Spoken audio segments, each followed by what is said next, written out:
Nestled between rolling hills and the gentle curve of a river, there lived a young African girl whose presence alone seemed to command attention, not through fear nor through ostentation, but through an innate grace and wisdom that radiated from her very being.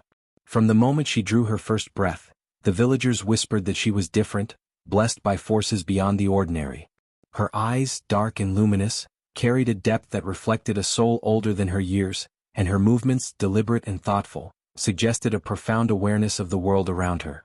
Every action she took, from the simplest gesture of helping an elder fetch water to the way she guided children along the riverbank, carried an unspoken lesson about kindness, patience, and understanding. Central to her uniqueness was the magical crown she wore, a delicate yet imposing creation of gold intertwined with shimmering threads of silver and adorned with small luminescent stones that glowed softly in the night.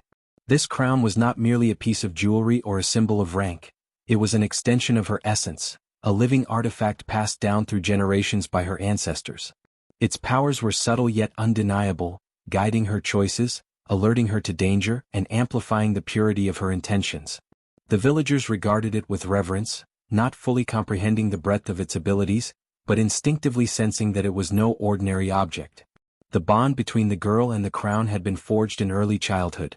When she first placed it upon her head, she felt a warmth that flowed through her entire being, almost as if the crown itself recognized her and had chosen her as its guardian. She often spoke of it to no one, for the crown did not demand attention. It demanded understanding, reflection, and a heart aligned with the higher principles of their ancestors. In moments of doubt, when her decisions weighed heavily upon her young shoulders, the crown would pulse softly, almost imperceptibly, reminding her of the path she must follow. Its voice was not audible to others, but to her, it was as clear as a whisper carried by the wind, a guiding force that mingled intuition with ancestral wisdom. The villagers' respect for her was not born merely from her title or the magical crown she wore, but from the way she embodied the ideals it represented. She mediated disputes with fairness, comforted the grieving, and celebrated the joys of life with genuine delight, never seeking personal gain. The crown's presence enhanced these qualities, lending an aura of authority to her words without overshadowing her natural compassion. Children followed her through the market, elders sought her counsel in times of strife, and even the most skeptical adults paused to consider her advice. It was this combination of innate wisdom and the crown's subtle magic that made her a figure of both respect and admiration, a beacon of light in the village's daily life. But the crown was more than a symbol of virtue, it was a protector. There were moments, rare yet profound, when the girl felt danger before it arrived, an intuitive nudge that allowed her to avoid harm. Once, while traversing the dense forest at the edge of the village, she sensed the presence of a hidden snake ready to strike. Acting swiftly, she redirected her steps, and the venomous creature struck the branch she had just stepped from, missing her by mere inches. She attributed these interventions to the crown, though she never needed proof to know that it was more than mere chance. The villagers later learned of these incidents and their awe only deepened.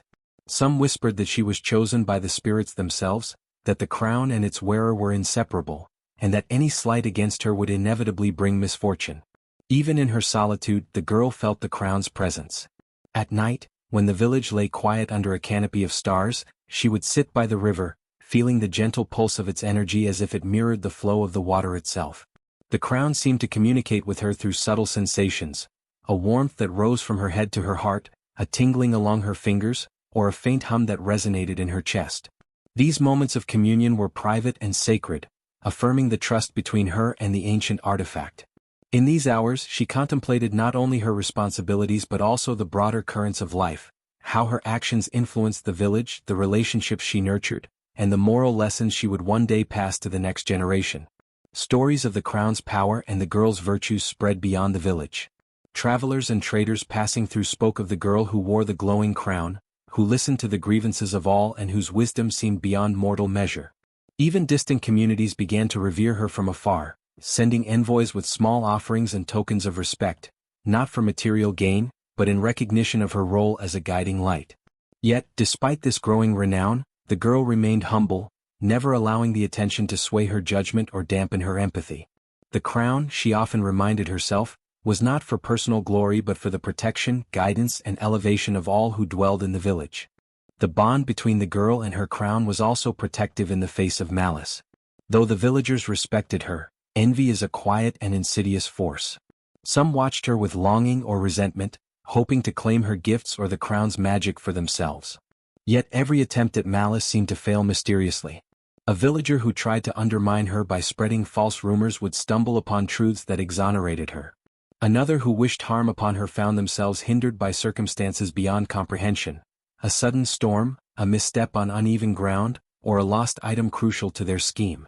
All these occurrences were subtle, yet unmistakable to the girl, who understood them as manifestations of the crown's silent protection. The crown also enhanced her spiritual connection. During rituals, communal ceremonies, and moments of prayer, it seemed to resonate with the voices of her ancestors.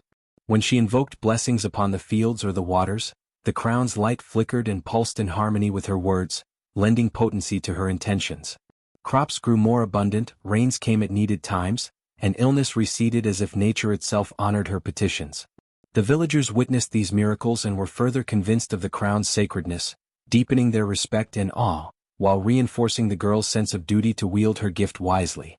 Despite her youth, she carried the weight of the crown's legacy with grace. Each day brought lessons in patience, leadership, and discernment. She learned to listen before speaking, to observe before acting, and to temper justice with compassion. The crown did not make her infallible. Rather, it magnified her intentions, teaching her that true authority arises from moral integrity, not fear or coercion. She spent hours reflecting on this truth, walking along the riverbanks, climbing the hills, and meditating beneath the ancient baobab trees, always attuning herself to the guidance of her ancestors and the crown that symbolized their enduring presence. In her heart, the girl felt a profound sense of purpose.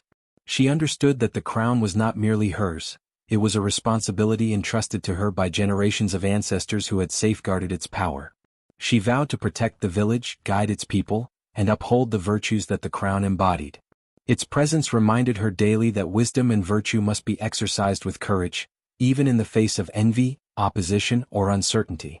And so, the girl of the magical crown moved through her village like a living testament to the power of integrity and spiritual blessing. She healed, guided, and protected, all the while maintaining a deep, unspoken bond with the crown that shone softly upon her head. To those who witnessed her deeds, she was more than a child of the village. She was the embodiment of ancestral wisdom, virtue, and divine favor. A light of guidance, a beacon of justice, and a protector whose influence would echo across generations. The villagers often said that when she walked through the marketplace, the air seemed lighter, the colors of the earth richer, and the laughter of children more harmonious. She carried herself with humility and authority, her crown shimmering faintly with every measured step. Though she rarely spoke of its magic, all who encountered her felt the silent, undeniable presence of its power, a gentle reminder that virtue, wisdom, and guidance are treasures more precious than any gold or gem. In the same village where the girl of the magical crown lived, there was another young woman whose life seemed entwined with bitterness and envy. She was the girl's stepsister, and unlike her, she lacked the natural grace, wisdom, and spiritual blessing that had made the crown's wearer a figure of reverence. From an early age, she observed the admiration that her sister received, the way elders sought her counsel, how children ran to follow her, and the subtle but unmistakable glow of respect and love that seemed to orbit her presence. With every glance, the stepsister felt a pang of resentment that deepened as she grew older, twisting into a quiet, simmering jealousy that colored her thoughts and intentions. Her jealousy was not born of mere whimsy, it was nurtured by the village's natural admiration for her sister. She noticed how even minor achievements of her own were overshadowed by the girl's deeds, how a simple act of kindness by her sister was praised and remembered while her own contributions faded into obscurity. At gatherings, she would see the elders nod with approval, praising the girl's wisdom and insight, and the children would turn their attention to the one who wore the glowing crown, leaving her in the shadows of her sister's light. Every moment of being overlooked, every smile that was not directed toward her, fanned the flames of jealousy that she could neither speak of nor fully conceal. From the earliest days, the stepsister began testing subtle ways to assert her presence, often through quiet sabotage. She might misplace a container of herbs her sister intended to use in healing, delay messages meant for the girl, or whisper doubt into the ears of others about minor decisions. Her acts were small, seemingly inconsequential to most, yet they carried an undercurrent of ill intent that was unmistakable to those who knew how to look. She believed that by disrupting her sister's life, she could, even in the smallest measure, reclaim attention or prove her own worth. But every attempt seemed futile, thwarted by the crown's quiet magic or by her sister's unwavering composure and virtue. The stepsister's envy was not limited to the admiration of the village.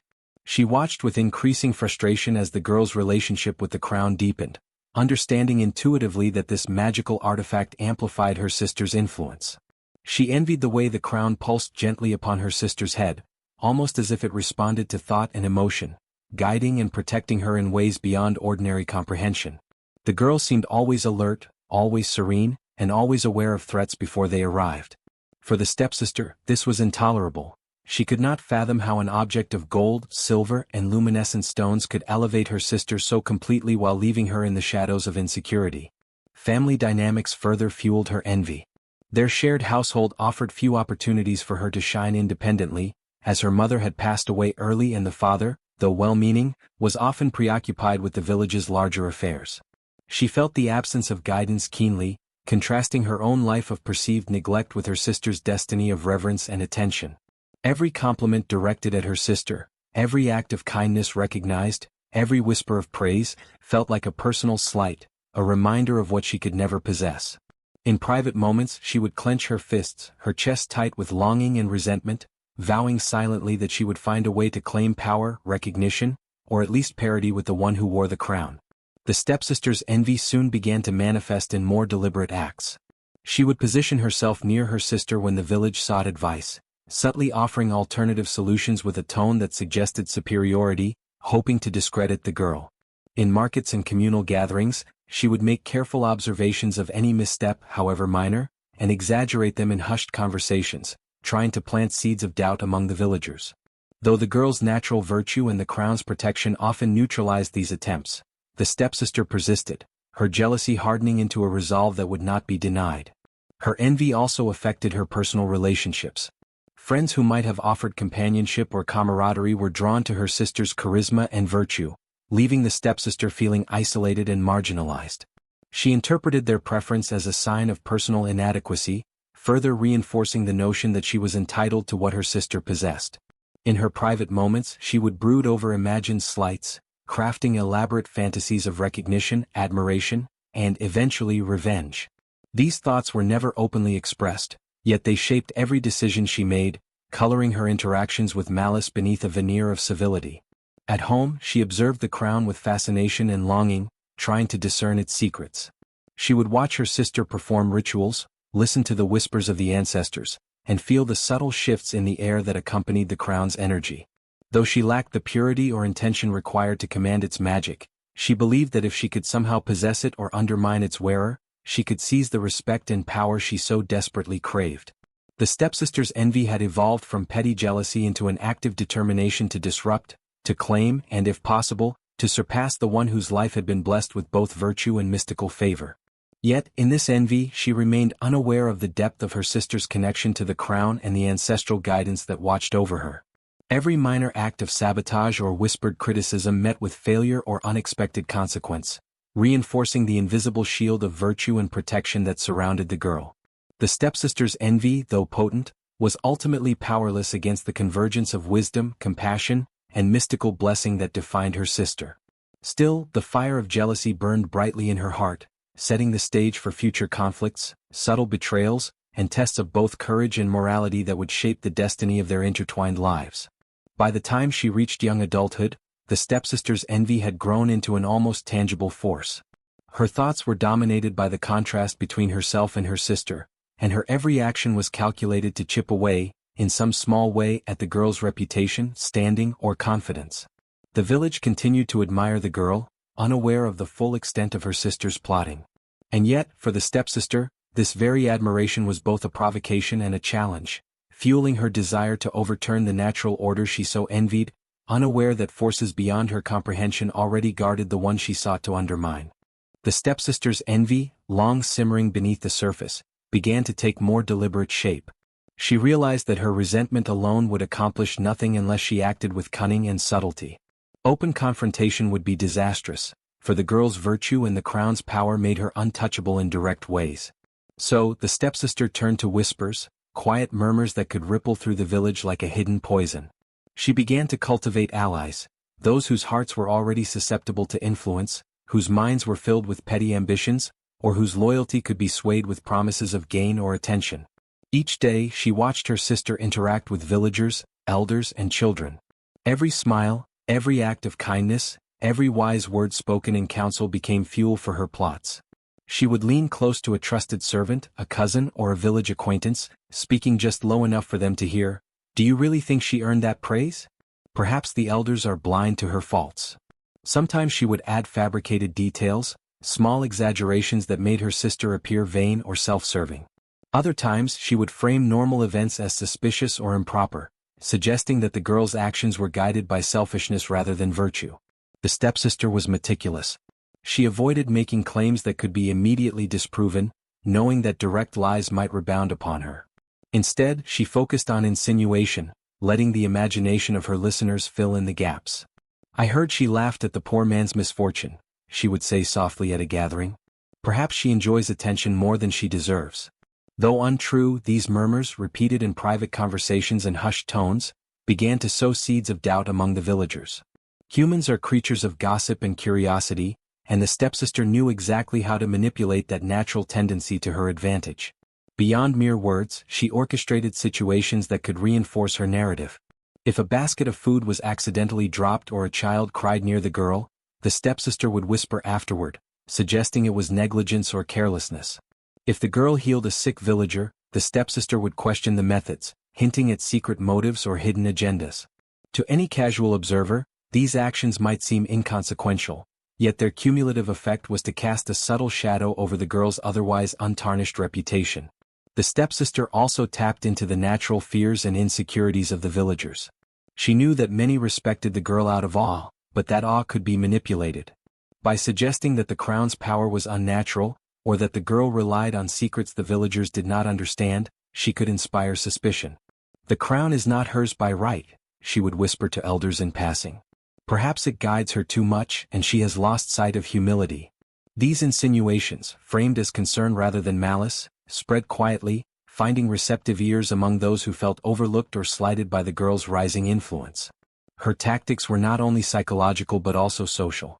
The stepsister began to isolate the girl subtly, creating moments when companions or villagers would hesitate to approach or trust her.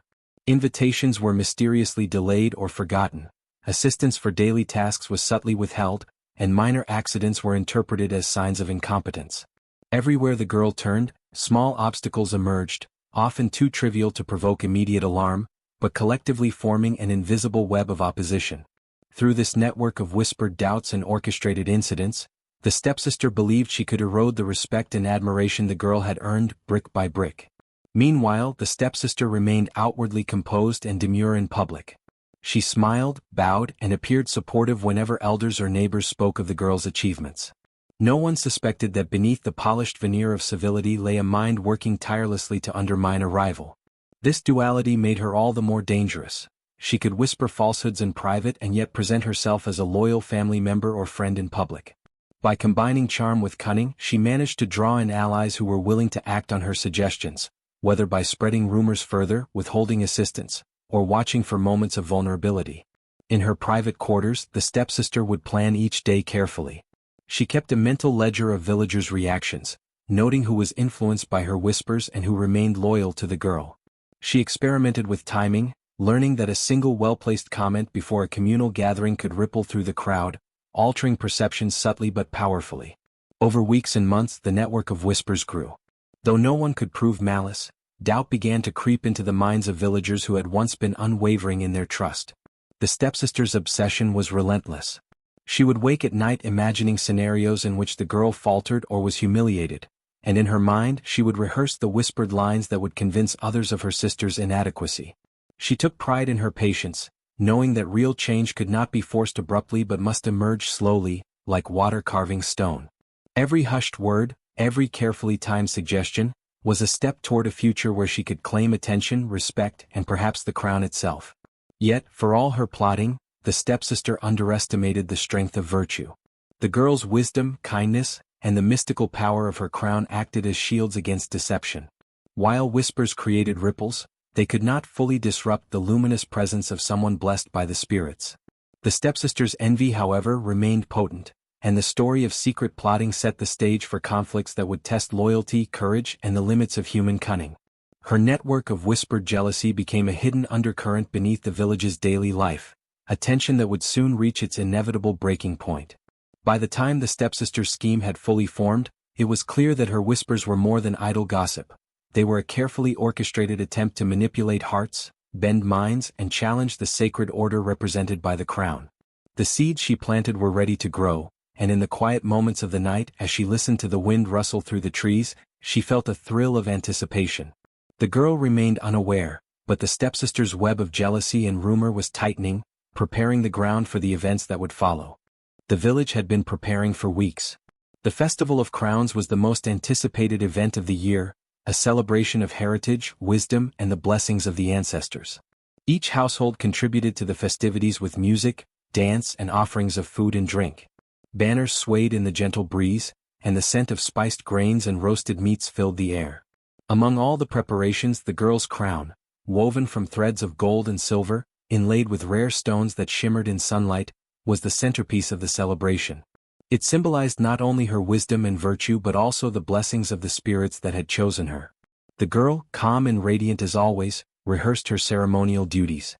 She would offer blessings to the elders, lead the children in songs of ancestral praise, and walk among the villagers, her presence bringing an unspoken sense of peace and reverence. Everywhere she moved, heads turned respectfully, and smiles accompanied murmurs of admiration. The crown, delicately balanced upon her head, glimmered like the first light of dawn, commanding awe without a word. But her stepsister was not content to watch the admiration unfold. Seated at a distance, she observed the preparations with a mind sharpened by envy. Her thoughts churned with bitterness. The girl's crown was not only a symbol of virtue but also a target. If she could somehow remove it, even for a moment, she could shake the village's perception of the girl's power. Perhaps the girl would falter, the villagers would doubt her, and whispers of incompetence could begin to circulate. In the stepsister's mind, the festival was a perfect stage for her plan. She began by mapping the movements of the girl. Each step, each bow, each interaction with elders and children was noted. The stepsister calculated moments of vulnerability, when the girl would lift the crown to bless a child, when she would stoop to tie a ribbon, when her attention would be divided among the many responsibilities of the festival. Every small gesture became a potential opportunity, every smile or nod a distraction she could exploit. To prepare, she recruited a few accomplices, household servants and envious peers, carefully chosen for their discretion and their willingness to follow her lead. She whispered instructions in corners, instructing them to create diversions at precise moments. A dropped basket of fruit here, a spilled jar of honey there, a sudden cry of a child to draw attention away from the girl's head. Timing would be everything. The crown had to be taken, or at least hidden, without the girl noticing, so that by the time anyone realized, doubt and confusion would ripple through the crowd. As the festival began, the stepsister moved among the villagers with practiced grace, appearing cheerful and attentive. She smiled at elders, complimented the dancers, and even pretended to admire her sister's crown. Beneath this mask of civility, her mind raced. She rehearsed the motion she would take when the moment arrived. The quick, unseen tug, the gentle displacement, the instant concealment. She imagined the villagers' reactions, their murmurs of surprise, and the fleeting confusion that would put her sister at a disadvantage. The girl, meanwhile, walked among the villagers with serenity. She bowed to the elders, offered blessings to children, and accepted gifts of food and flowers with gratitude. The crown shimmered, drawing all eyes, and wherever she went, the air seemed to hum with the presence of something greater than human. Villagers whispered not only of the crown's beauty but also of the girl's unwavering poise, her generosity, and the mystical aura that seemed to surround her. Even the stepsister could not help but admire, in a fleeting, grudging way, the power the crown conferred upon its wearer. Throughout the ceremony, small distractions unfolded exactly as planned.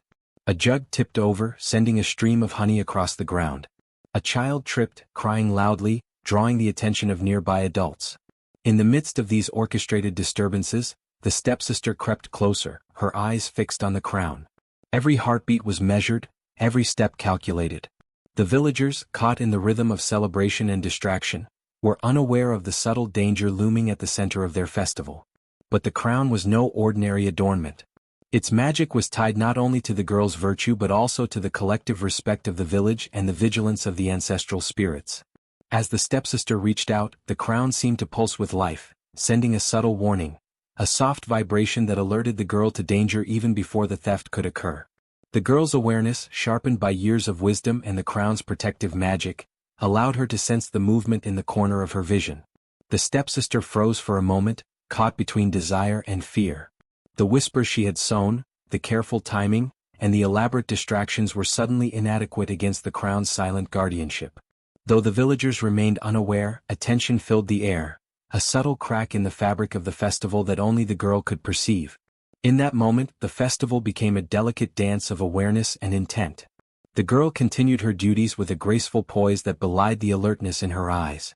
The stepsister, realizing the crown would not be taken so easily, retreated slightly, her plan unresolved but far from abandoned. She began to consider alternatives, small acts that might undermine her sister's position in the days to come. Yet for now, the crown remained secure, its glow undiminished, and the festival continued around them, beautiful and radiant, a testament to the girl's power and the vigilance of those who respected virtue and magic alike. The festival's music and laughter filled the air, weaving through the village square like a living tapestry. Drums pounded a steady rhythm, children's voices carried on the wind, and the smell of roasting grains and fresh flowers wrapped every corner in celebration. The girl moved gracefully among the villagers, offering blessings and kind words, her crown gleaming in the sunlight, a beacon of her wisdom, virtue, and the ancestral magic that had chosen her. Every eye followed her, and with every step, the crown seemed to pulse gently, as if aware of the admiration and respect surrounding it. But the stepsister had been waiting for this moment. She had studied her sister's movements, memorized every pause, every gesture, every instance when her attention might waver. For weeks she had plotted, gathering subtle distractions and enlisting willing conspirators, all in preparation for this single act. Now, with the festival in full swing and the girl immersed in her duties, the stepsister moved through the crowd like a shadow, unseen and unnoticed. Her heart pounded with a mixture of excitement and fear. One wrong move could expose her, yet one precise act could finally grant her the satisfaction she had long craved. The girl bent to bless a small child, her attention fully captured by the child's laughter and wide-eyed wonder. It was the moment the stepsister had been waiting for. She crept forward, her fingers trembling with anticipation, and reached toward the crown.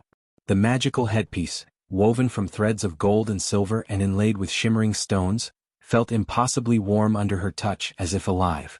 For a heartbeat, the stepsister hesitated, sensing a subtle resistance, a whisper of warning carried from the crown itself. But greed and envy overrode caution, and she grasped the crown, lifting it just enough to conceal it beneath her shawl. As soon as the crown was hidden, a sudden emptiness seemed to fill the air. The girl straightened, her hands instinctively reaching for the familiar weight on her head. She froze. The crown was gone. Panic flared in her chest, sharp and immediate, and her breath caught in her throat. Around her, the festival continued, oblivious to the theft, yet she could feel the shift. A sudden tension, a subtle imbalance in the energy of the celebration. The air felt heavier, the light slightly dimmer, as if the spirits themselves were aware that something precious had been taken. The stepsister retreated into the crowd, trying to appear calm, but her pulse hammered in her ears. The shawl hid the crown, but she could feel its warmth against her fingers, the almost imperceptible thrum of power that reminded her it was not simply an object to be owned, it was a living symbol of her sister's virtue and the spirit's blessing. Every step she took seemed to echo in the girl's mind, a silent alarm signaling that the theft had been detected. The girl's eyes scanned the crowd, searching for even the faintest hint of her crown. Her pulse quickened, but she did not panic outwardly. Instead, she drew a slow breath, trying to steady herself, to sense where the crown might have gone. The magic that had guided her throughout her life whispered in her mind, urging patience, awareness, and calm. Though fear flickered at the edges of her consciousness, she remembered the lessons of her ancestors. Virtue is never truly lost, and injustice will always reveal itself. Villagers noticed her pause, a brief disruption in her usually fluid movements, and whispers spread like wildfire. "Has the crown fallen?" one murmured. "Did she lose it?" another asked, uncertainty edging their voices. The stepsister felt a thrill of satisfaction at the reaction, savoring the momentary chaos she had caused. Yet even as she did, a faint tremor ran through the shawl, a subtle pulse of warning from the crown that she had underestimated. The girl closed her eyes for a moment, focusing not on panic but on the presence of the crown itself. She could feel its power calling out, a silent resonance that no concealment could fully mask. The stepsister had hidden it, yes, but she could not sever the connection between the crown and its rightful wearer. The girl's gaze sharpened, her awareness extending beyond the physical crowd to the invisible threads of magic that bound her to the crown. In the distance, the stepsister fumbled, unsure of how long she could maintain her deceit. The crowd's murmurs grew louder, curious eyes scanning the faces around them, sensing tension even if they did not understand it. Her heart raced, sweat prickling her brow, and she realized the theft was not as simple as she had imagined. The crown seemed to vibrate, subtly resisting as if aware of the attempt to hide it. Each movement of her shawl sent tiny sparks of golden light shimmering beneath the fabric, a warning she could neither fully see nor comprehend. The girl's breath came evenly now, though her mind raced. She moved slowly through the crowd, her steps measured, her eyes searching. The spirits of the ancestors seemed to guide her, nudging her toward the direction of the crown. Every instinct, honed by years of respect, virtue and wisdom, sharpened to a fine point. Panic gave way to determination, fear transformed into awareness. Though the crown was hidden, the girl knew it could not be taken from her completely. The stepsister's heart pounded as she tried to blend into the crowd, but the faint pulsing of the crown beneath her shawl grew stronger, insistent, almost screaming. She could feel the air thickening, the festival's rhythm becoming chaotic in subtle ways, as if the spirits themselves were shifting the energy around her. Every step she took became more perilous, every glance over her shoulder met with the girl's unwavering gaze. Panic and fear now overtook satisfaction, and the stepsister realized that the crown's magic, and the girl's rightful claim, would not be denied. And so, the festival continued, music and laughter blending with the tension and suspense that now hung like a storm cloud in the air. The stepsister, clutching the crown, realized that her act of theft had set in motion forces far beyond her control. The girl, calm and focused, moved with the knowledge that virtue, justice and ancestral magic were on her side, ready to reclaim what was hers and ensure that the rightful order would be restored. The festival's joy had reached a fevered pitch, yet beneath the laughter and music, an unsettling tension had begun to coil, silent and invisible. The girl moved through the crowd, eyes alert, sensing the absence of her crown. The stepsister, hidden among the villagers, clutched the precious headpiece beneath her shawl, imagining the power she now held. But the crown was alive, bound not just by gold and silver threads but by the spirits of the ancestors, by the wisdom and virtue it symbolized. It had been stolen, yes, but its essence remained fiercely loyal to its true wearer. At first, it was a subtle hum, a vibration that seemed to pulse through the stepsister's fingers. She thought it was her imagination, a trick of nerves, a warning from her own conscience. But as the moments passed, the hum escalated into a low, menacing vibration, spreading outward, reverberating through the ground beneath her feet and threading into the very air above. Animals scattered, dogs yipped in alarm, and birds took sudden flight, sensing a disturbance far beyond the ordinary. The girl's gaze remained calm yet intense. She could feel the crown's distress through the invisible threads of magic that linked them. It was as though it were calling to her, a desperate, pleading cry that demanded justice. Every fiber of her being recognized the urgency, the breach of sacred trust. The festival around her blurred, drums became thunder, voices became wind, and the world narrowed to the single, unmistakable truth: the crown must return to its rightful place. Suddenly the crown's scream erupted. It was not a sound that could be measured by ordinary ears. It was a force, piercing and otherworldly, like the cry of 1,000 spirits unleashed at once. The festival ground shook subtly, tables rattling, dishes teetering, and people stumbling back in sheer terror. The stepsister froze, her shawl tightening around her as though instinctively shielding herself. But the sound found her, a direct, blazing connection that seemed to bore into her very mind. She screamed and dropped to her knees, clutching her ears, yet the crown's scream penetrated every defense. Villagers shrieked and scattered, stumbling over each other in panic. Children clung to their mothers, men tried in vain to shield themselves, but the scream pierced through all barriers. The air felt charged, heavy with energy, and the festival lights flickered as though the spirits themselves had been summoned. The crown floated subtly beneath the shawl, yet it throbbed with an intensity that made the very fabric seem to burn.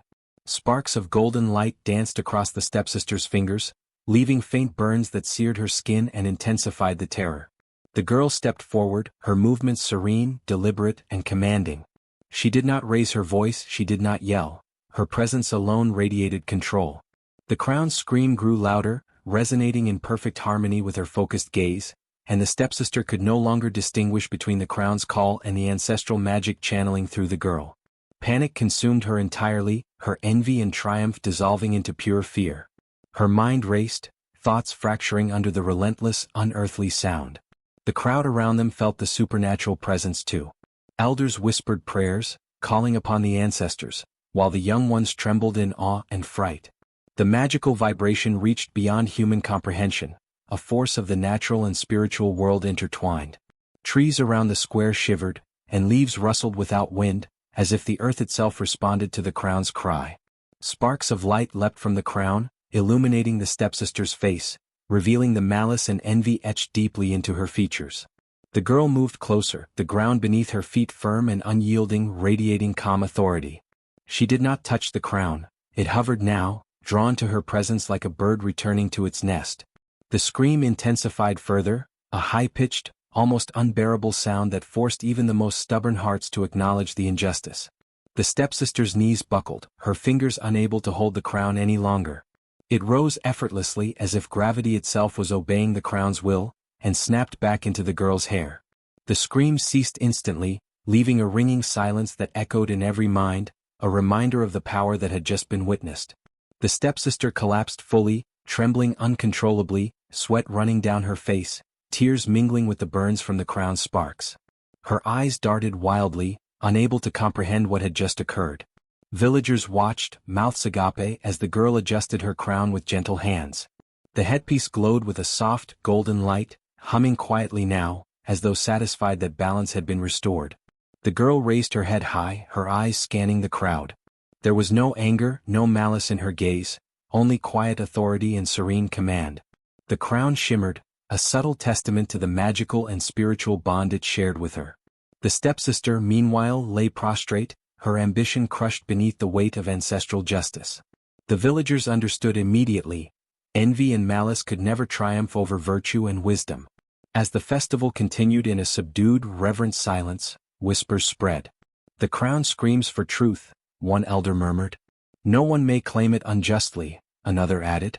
The stepsister remained huddled on the ground, her mind unable to reconcile the event, her spirit marked forever by the supernatural judgment she had provoked.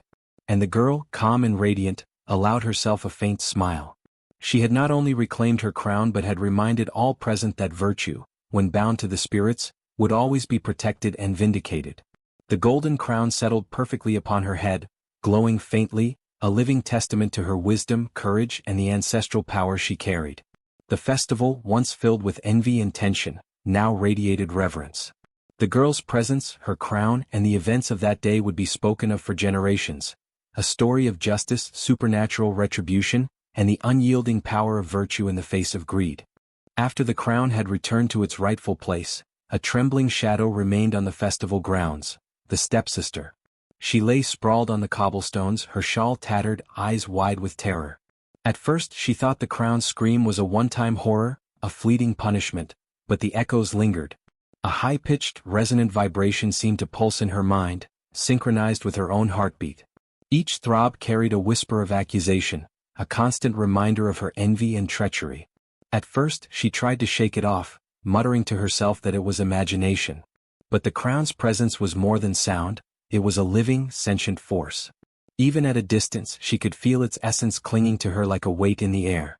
Every nerve in her body was alight, every muscle taut with tension, as if the very fabric of reality conspired to remind her of her guilt.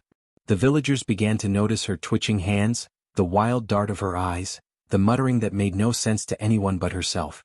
Her thoughts twisted in confusion. She had believed she could manipulate and claim the crown, that the girl's power could be diminished by a simple act of theft. Now every assumption crumbled. The crown's scream returned in bursts, soft at first, then rising into sharp, piercing notes that made her knees buckle and her mind reel. She covered her ears with trembling hands, but the sound was not merely in her ears, it was in her bones, in her chest, in the very marrow of her being. It gnawed at her composure, dissolving her pride and leaving raw, helpless fear in its place. Her imagination became her prison. Every shadow flickering in the corners of the square became a whisper accusing her of envy.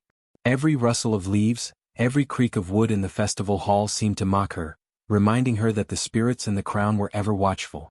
She could no longer distinguish between the cries of the crown and the voices of her own fracturing mind. Whispers of the ancestors seemed to seep into her ears, accusing her of greed, malice, and deceit. The villagers watched in fearful fascination. Some crossed themselves, murmuring prayers for the young woman's sanity, while others whispered about the consequences of defying virtue and the spirits. The stepsister's breathing became erratic, her eyes darting in every direction as if trying to escape an invisible horror. Her movements were jerky, twitching violently at sounds only she could perceive, and she began to speak incoherently, repeating phrases like, "It's mine. It's mine, and no one will take me from what is rightfully mine," even though she had already lost. Sleep eluded her even as night fell. When darkness came, the crown's presence haunted her dreams. Shadows twisted into accusing faces, and echoes of the crown's scream reverberated through her subconscious. She awoke in cold sweats, heart racing, convinced that the crown was perched upon her head, glowing menacingly, ready to punish her further. She could not rest, could not focus, and could not convince herself that the nightmare was unreal. As days passed, her madness deepened. Her hair became tangled, her clothes disheveled, and her speech fragmented into fragmented cries and mutters. She wandered through the village at odd hours, mumbling about screams and voices, clutching at the air as if to ward off invisible threats. Even her allies who had aided her in hiding the crown, could no longer approach her. She recoiled from human contact, perceiving threats where none existed. The queen's envy, mirrored in her own ambitions, was punished in full. She tried to seek solace in sleep or distraction, but the crown's essence seemed to follow her everywhere. Birds would scatter when she passed, leaves rustled unnaturally, and the wind carried echoes of the piercing scream. Even in the marketplace she was visibly trembling, clutching her shawl, eyes wide and darting, unable to concentrate on the simplest tasks. Her friends abandoned her in fear, and the villagers began to whisper that she had been touched by the crown's justice. Eventually the stepsister's mind fractured entirely. She could no longer distinguish between the crown's cry and her own fears. She imagined the crown hovering in every room, glowing at every shadow, screaming for retribution. Every reflection in water or polished metal became a mocking image, and every sudden sound an accusation. The intensity of her fear and guilt merged into a permanent state of paranoia, a psychological prison from which there was no escape. The girl, calm and regal, watched from a distance. She offered no further punishment. The crown's justice was complete.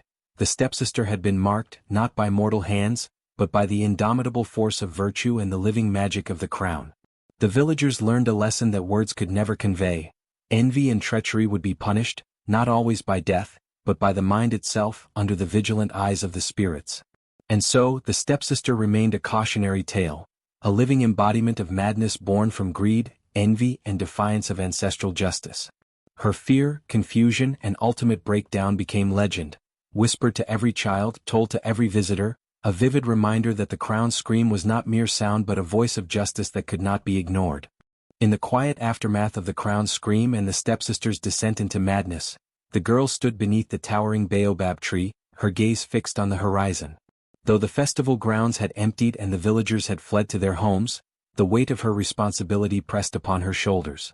She held the crown lightly in her hands, feeling the gentle hum of its power, a living rhythm that resonated with her heartbeat. This crown was not just an ornament or a symbol, it was a manifestation of the virtues she embodied: wisdom, courage, and an unshakable sense of justice. Each thread of light woven into its design seemed to pulse with a message, a silent call to vigilance, reminding her that leadership required both strength and compassion. Her mind wandered briefly to the chaos that had unfolded. She could still hear the echoes of the crown's scream, the panicked cries of the stepsister, and the murmurings of the villagers who had witnessed a force greater than themselves. But instead of fear or triumph, the girl felt a profound clarity. She understood that her power was not meant to incite terror or domination. It was meant to guide, to protect, and to inspire respect for virtue. Her resolution formed in that moment, not as a fleeting desire for retribution, but as a steadfast commitment to honor the sacred trust of the crown. Every step she took from that baobab tree reinforced her determination. She moved with careful thought, scanning the village, the forest beyond, and the paths that led to the river, the mountains, and the sacred groves where ancestors were believed to dwell. Her eyes, steady and calm, missed nothing. She noticed the subtle signs of envy still lingering among some villagers: a hand lingering too long on a fence post, a shadow watching from behind a hut, whispers carried on the wind. Each observation reminded her that vigilance was as important as courage. Leadership was not merely about holding the crown, it was about safeguarding the hearts and minds of those who placed their trust in her. She paused at the river's edge, letting the cool water flow over her hands. The river had always been a silent companion, reflecting her moods and offering a quiet strength. Now it seemed to acknowledge her resolve, the ripples forming patterns that mirrored the threads of light in her crown. She knelt and whispered a prayer of gratitude to the spirits of water, earth, and sky. "Grant me wisdom," she said, "that I may lead without cruelty, that I may protect without arrogance, and that I may face treachery with clarity and patience." The water shimmered as if answering her plea, and she felt a renewed sense of purpose. In the days that followed, she moved quietly among the villagers, observing, learning, and earning their trust anew. She did not parade her power, nor did she flaunt the crown's luminous threads. Instead, she offered guidance and advice, helping to resolve disputes, mediating tensions, and ensuring that the village's traditions were honored. She spoke to elders and children alike, her voice calm, measured, and filled with authority that came not from fear but from respect. Each act, no matter how small, reinforced her understanding that true power was exercised through wisdom and restraint. The stepsister remained a constant, silent reminder of what could happen when envy and malice went unchecked. The girl did not seek revenge, but she remained aware of the threat it represented. She devised careful strategies to protect herself and the crown from future attempts at theft or sabotage. Paths leading to the crown were subtly concealed, charms and wards, both natural and mystical, were placed around her home and the sacred spaces of the village, and she trained her senses to detect deception, learning to read the smallest gestures, the faintest whispers, and the unspoken intentions of those around her. Her resilience was rooted in patience, intelligence, and a deep understanding of human nature. Each morning, she began with meditation beneath the baobab, listening to the whispers of the wind through the leaves, interpreting the lessons of the birds and animals, and attuning herself to the flow of the land. She practiced her skills in observation, memory, and discernment, ensuring that she could anticipate and defuse danger before it became destructive. In the evenings, she walked through the village, greeting neighbors with warmth, resolving minor conflicts, and reinforcing a sense of communal harmony. Her actions became a living example of the crown's teachings. Power and responsibility were inseparable, and authority exercised with virtue was a beacon that could guide generations. Her intelligence shone brightest when subtle threats arose. Villagers who once whispered envy now approached her with humility, seeking guidance, advice, or reconciliation. The girl listened patiently, weighing every word, every glance, every hidden motivation. She understood that true leadership was not about commanding obedience but about shaping the moral compass of her people, ensuring that greed, malice, and fear could not take root in fertile ground. With every decision, she reinforced her integrity, demonstrating that courage without wisdom was hollow, and power without virtue was dangerous. At night, when the village lay quiet and the stars reflected in the river's gentle flow, she would sit with the crown upon her lap, feeling its warmth and energy pulse through her. The threads of light seemed to hum softly, as if acknowledging her resolve and resilience. She contemplated the stepsister's madness, the chaos of the festival, and the lessons learned from those trials. But rather than dwelling on the past, she focused on the future, on how she could continue to serve, protect, and inspire.